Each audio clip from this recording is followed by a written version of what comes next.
সৰুপথাৰ সমজিলাৰ ধনশিৰি মহকুমাত ছাত্ৰ সন্থাৰ শৈক্ষিক অভিযান প্ৰকল্পত পোহৰলৈ আহিছে সৰুপথাৰ শিক্ষা খণ্ডৰ পয়ালগা ছবি।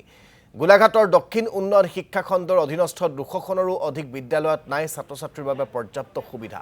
বিদ্যালয় গৃহসমূহৰ জৰাজীৰ্ণ অৱস্থাৰ বাবে শিক্ষা গ্ৰহণত বাধাৰ সন্মুখীন হৈছে শিক্ষাৰ্থী। লোকপিয়লৰ কামত শিক্ষকসকল ব্যস্ত হৈ পৰাত শিক্ষা গ্ৰহণৰ পৰা বঞ্চিত হৈছে বহু শিক্ষাৰ্থী। ধনশিৰি মহকুমাৰ ছাত্ৰ সন্থাই বিগত এটা মাহে বিদ্যালয়ে গৈ অব্যাহত ৰাখিছে শিক্ষামূলক অভিযান আৰু এই অভিযানতেই পোহৰলৈ আহিছে শিক্ষা খণ্ডৰ প্ৰকৃত ছবি। এই সন্দৰ্ভত আমাক সবিশেষ জনাব শিৱাশিষ শৰ্মাই। হয় চাওক, মই উপস্থিত আছোঁ সৰুপথাৰ সমজিলাৰ শ্বহীদ দেৱেশ্বৰ বৰা মধ্য ইংৰাজী বিদ্যালয়ত।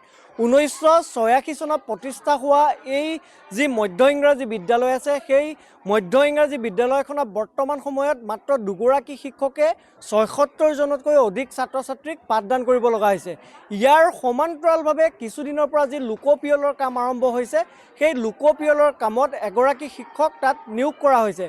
তাৰ ফলত এই বিদ্যালয়খনত এক অচলাৱস্থা সৃষ্টি হৈছে বা পাঠদানৰ বাবে যথেষ্ট অসুবিধাৰ সৃষ্টি হোৱা পৰিলক্ষিত হৈছে।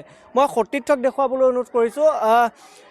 শ্বহীদ যি দেৱেশ্বৰ বৰা মধ্য ইংৰাজী বিদ্যালয়, এই 86 চনত প্ৰতিষ্ঠা হোৱা যিখন বিদ্যালয়, সেই বিদ্যালয়খনত ছাত্ৰ সন্থাৰো এটা সজাতি দল উপস্থিত হৈছে আৰু ইতিমধ্যেই ধনশিৰি মহকুমা ছাত্ৰ সন্থাই সৰুপথাৰ সমজিলাত শৈক্ষিক অভিযান কাৰ্যসূচী এটা আৰম্ভ কৰিছে। মোৰ ছাত্ৰ সন্থাৰ বিষয় বিভাগ যিটো আছে, আপোনালোকে কি দেখিছে? গোটেই সৰুপথাৰ সমজিলাত এক ভয়াৱহ শিক্ষা ব্যৱস্থাৰ এটা পয়ালগা প্ৰতিচ্ছবি প্ৰতিফলিত হৈছে, কি ক'ব? নিশ্চিতভাৱে চাওক, আমি ধনশিৰি মহকুমা ছাত্ৰ সন্থাই আগষ্টৰ প্ৰথম দিনটোৰ পৰাই আচলতে আমি এটা শৈক্ষিক অভিযান প্ৰকল্প আৰম্ভ কৰিছিলোঁ।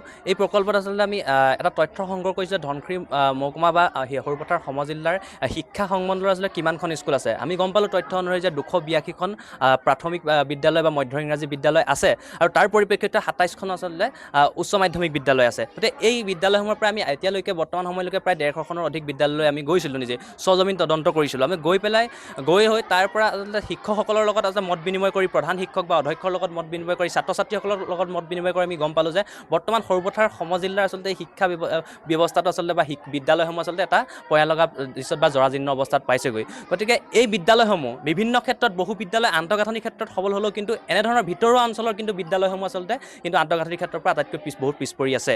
আমি আজি যিখন বিদ্যালয়ত উপস্থিত আছোঁ, অসম আন্দোলনৰ শ্বহীদ দেৱেশ্বৰ বৰাৰ আচলতে নামত উৎসৰ্গা কৰি যি বিদ্যালয় 1986 চনতে আচলতে বিদ্যালয়খন নিৰ্মাণ কৰা হৈছিলে, এই বিদ্যালয়খন আচলতে বৰ্তমান আচলতে এটা দুখ লগা অৱস্থা। শ্বহীদৰ নামত নামাকৰণ কৰা এই বিদ্যালয়খন আচলতে এটা দুখ লগা অৱস্থা। কিয়?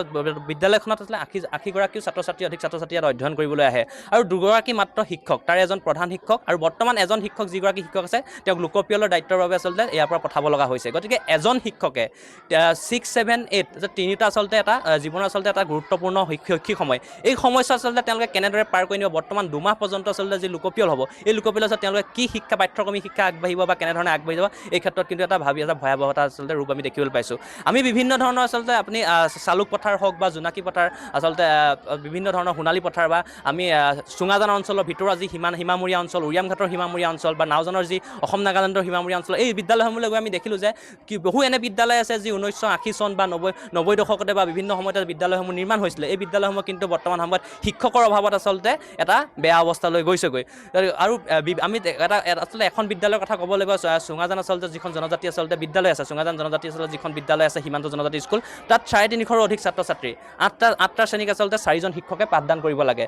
এনেধৰণৰ বহুত বিদ্যালয় আছে যিসমূহ 2021 চনৰ পিছত আচলতে আপগ্ৰেড কৰিলে বা হাইস্কুললৈ ৰূপান্তৰ কৰিলে, কিন্তু তাত আচলতে হাইস্কুলৰ আচলতে শিক্ষকৰ অভাৱত কিন্তু তেওঁলোকে 9-10ত আচলতে নামভৰ্তি গ্ৰহণ কৰিব নোৱাৰে বা বিদ্যালয় কৰ্তৃপক্ষই আচলতে নামভৰ্তি নকৰি তেওঁলোকক ছাত্ৰ ছাত্ৰীক ঘূৰাই পঠাব লগা হয়। গতিকে আমি ধন্যবাদ জ্ঞাপন কৰিছোঁ।